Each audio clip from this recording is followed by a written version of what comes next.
Mga kapatid, ang humiliya po ngayong araw ng Huwebes pong ito ay hango po sa babasahin kong ito. Lucas, Kapitulo 6, versikulo 27 hanggang 38. Ang pag-ibig sa kaaway. Subalit sinasabi ko sa inyong mga nakikinig sa akin, mahalin ninyo ang inyong mga kaaway at gawan ng mabuti ang mga napopuot sa inyo.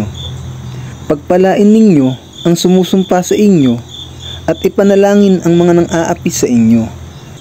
Kapag sinampal ka sa isang pisngi, iharap mo rin ang kabila. Kapag inagaw ang iyong balabal, huwag mo ipagkait ang iyong damit. Bigyan mo ang bawat humihingi sa iyo.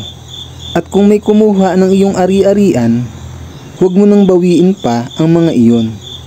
Gawin ninyo sa inyong kapwa ang nais ninyong gawin nila sa inyo.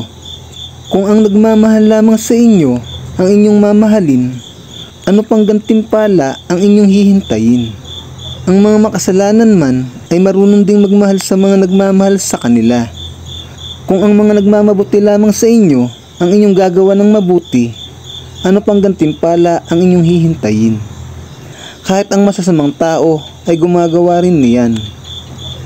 At kung ang makakabayad lamang ang inyong pauutangin, ano pang gantimpala ang inyong hihintayin? Kahit ang masasamang tao ay nagpapautang din sa kapwa nila masama, sa pag-asang sila'y mababayaran. Sa halip, mahalin ninyo ang inyong mga kaaway at gumawa kayo ng mabuti. Magpahiram kayo na hindi umaasa ng anumang kabayaran. Sa gayon, malaking gantimpala ang tatamuhin ninyo at kayo'y magiging anak ng kataas-taasang Diyos, sapagkat siya'y mabuti kahit sa masasama at sa mga hindi marunong tumanaw ng utang na loob. Maging mahabagin kayo tulad ng inyong Ama. Ang paghatol sa kapwa. Huwag kayong humatol at hindi kayo hahatulan. Huwag kayong magparusa at hindi kayo paparusahan ng Diyos. Patawarin ninyo ang inyong kapwa at kayo patatawarin din ng Diyos. Magbigay kayo at kayo bibigyan ng Diyos. Hustong takal, siksik, liglig, at umaapaw pa ang ibibigay sa inyo, sapagkat ang panukat na ginagamit ninyo sa iba ay siya rin gagamiting panukat sa inyo.